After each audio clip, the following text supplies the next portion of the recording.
Oi pessoal, tudo bem? Sou Alexandre, professor de matemática, e nesta segunda aula falaremos sobre o conceito de grandeza e também trazer esse conceito dentro dessa série de aulas que estamos preparando para vocês sobre matemática financeira. Vamos lá? Então, povo, grandezas. Nós estudamos vários conceitos em matemática financeira e, consequentemente, um deles é o de grandeza. Mas afinal, o que é uma grandeza? Você já parou para pensar? Será que você lembra, se estudou na escola, esse conceito de grandeza? Para isso, trouxe aqui duas imagens. Bem, a primeira imagem ela tem a ver com... Ela apresenta um calendário, uma ampulheta, ou seja, tem... Se eu fosse resumir essa primeira imagem em uma palavra, qual palavra você poderia utilizar? Fica aqui um pouco de silêncio, deixa você um pouco nessa reflexão. A imagem à direita já vem a palavra, salário mínimo. Então é alguma coisa que tem a ver com dinheiro. Outros exemplos. Então temos aí 8 miligramas, 10 comprimidos, 2,29 pensando em reais, 400 miligramas, 5 horas, 30 minutos. E aqui veja que eu destaquei ao final R$6, 5 horas e 30 minutos. Então isso aqui são exemplos de como podemos representar grandezas. Ainda não é a grandeza em si, tá? Exemplos de grandezas: grama, que a gente associa a questão de peso, quantidade, valor monetário, capacidade, área, comprimento, abertura de ângulo. E eu destaquei aqui 3: quantidade, valor monetário, intervalo de tempo. Então, se eu voltar agora à primeira imagem lá, no slide anterior, a imagem da minha esquerda, ela está um pouco associada a intervalo de tempo, enquanto que à direita, valor monetário. Alexandre, mas você tinha pedido para eu pensar em uma palavra: tempo, tá? E a outra, dinheiro. Eu não estou querendo dizer que tempo é dinheiro, tá certo? Estou apresentando aqui dois exemplos. Então, grandezas são características ou atributos que estão associados a objetos ou fenômenos. Podem ser medidas.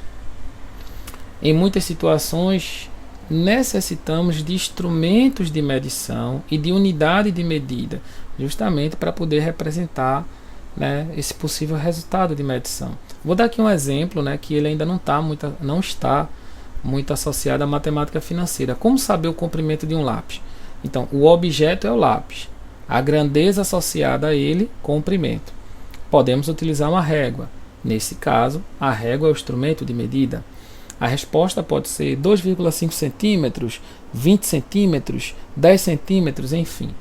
Centímetro é uma unidade de medida, e o número em si, 10, o 2,5, ele foi resultado a partir daquele padrão tomado, que no caso foi o centímetro.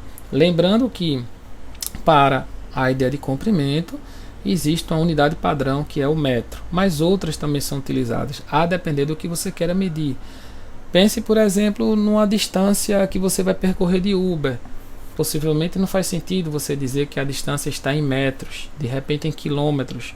É a unidade de medida nessa situação mais apropriada. Mas se de repente você quer apresentar ou falar para as pessoas a dimensão de uma determinada peça, pequena que seja, de repente milímetro seja a unidade de medida mais apropriada. Então depende da situação. E essa que é a grandeza da ideia de riqueza. Mas na matemática financeira, Alexandre, basicamente trabalhamos com duas, porque a matemática financeira se apresenta mais como um fenômeno do que um objeto. Tá? Essa dinâmica de compra, venda, de mercado, de economia, de empresa e tal, então é mais como um fenômeno do que um objeto em si. Então, valor monetário, o que é que está associado a valor monetário? Dinheiro, salário, montante, capital, todas essas palavras.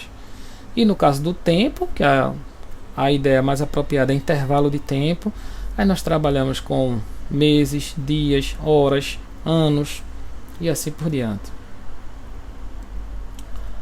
Então, no caso aqui, a gente traz a ideia do artigo 30 lá do decreto 1535, que fala sobre a questão da ideia de proporção, né, após a cada período de 12 horas. O empregador terá direito a férias na seguinte proporção: 30 dias corridos quando não houver faltado. E mais adiante, no artigo 143, é facultado ao empregado converter um terço do período de férias a que tiver direito em abono pecuniário.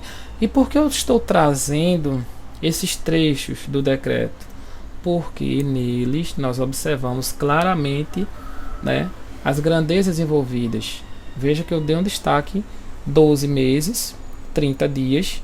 Então, grandezas associadas a intervalo de tempo. Então, intervalo de tempo é a grandeza, e o fenômeno em si, né, é o fato do trabalhador, né, estar lá com carteira assinada a partir de tal data e numa outra data futura ele pretende, né, gozar suas férias. Mas também, por outro lado, né, nós temos o período de férias, né, que tem a ver também com intervalo de tempo.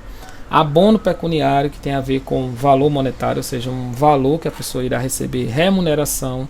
Então são palavras que estão, né, nesse vocábulo da matemática financeira, e que nessa situação, abono pecuniário e remuneração, estão mais relacionadas a valor monetário. E no caso, período de férias, né, são duas, tá, é um fenômeno interessante, né, porque tem os dias que a pessoa, de certa forma, descansa, mas atrelado a ele também tem o cálculo do valor que você recebe, né, esse período que você passa de férias. Valor monetário relacionado com dinheiro, com a moeda em circulação. A moeda pode ser por país ou por bloco econômico. Alguns exemplos, né? Aqui no Brasil nós temos o real, dólar, temos o dólar americano, mas também outros talvez não muito conhecidos, como o canadense, australiano. Ou seja, no Canadá e na Austrália, né, a moeda desses países, o nome também é dólar.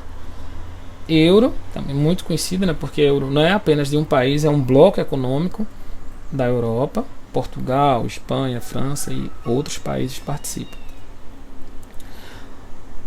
Eu não pulei aqui, né? Desculpem, né? Depois do dólar, peso. Né? Na Argentina, o nome da moeda é peso, então tem peso argentino, peso uruguaio, peso chileno, peso colombiano. Por outro lado, o intervalo de tempo, né?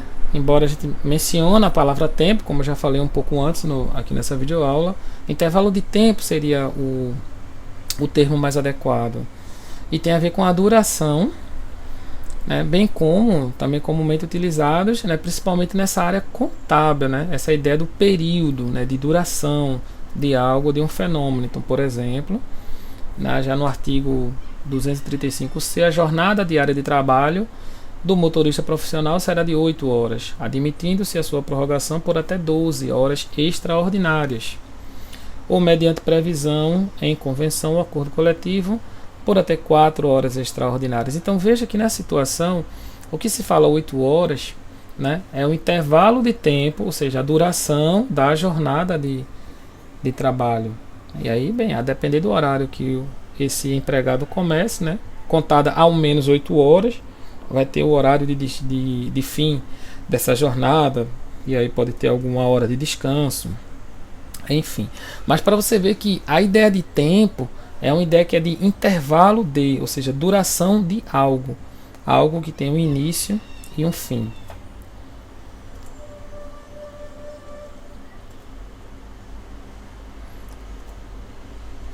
E aí novamente eu faço o destaque, né, da palavra, né, 8 horas, 2 horas. Para a gente apresentar de forma adequada uma grandeza, é praticamente um par ordenado, onde eu tenho o número e a unidade de medida ao qual ele se refere. Nesse caso aqui, horas. Tá? Então, assim, quando eu falo apenas um número, 8, 2, 3, 7, 4,5, a depender do contexto, eu posso saber a que o número se refere. Mas para deixar a informação clara, se eu estou tratando daquele número do ponto de vista de uma grandeza, então geralmente eu indico logo após o número qual é a grandeza que eu estou me referindo, seja ela dentro da área, né, de matemática financeira ou não. E aí, se eu for calcular a razão entre duas grandezas, né, razão foi um tema apresentado na aula anterior, então se você não assistiu, vai lá, assiste. Aproveita também para se inscrever no canal, né? Dá o like, ativa o sininho das notificações. Então, dada uma certa ordem, é o quociente, né? Da primeira pela segunda na grandeza não vai ser algo diferente.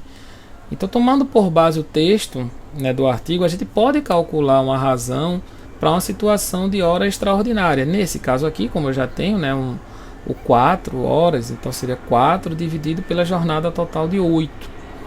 Então, 4 dividido por 8, eu tenho 0,5. E aí que tá, né? Poderá ocorrer um acréscimo, nesse caso do artigo, né, igual a metade da jornada diária. Então, nesses termos, a duração total, né, poderá, né, chegar até 12 horas, e aí certamente deve ter algum momento de descanso, alguma coisa desse tipo. Pessoal, espero que tenham gostado da aula. Muito obrigado, abraços e até a próxima.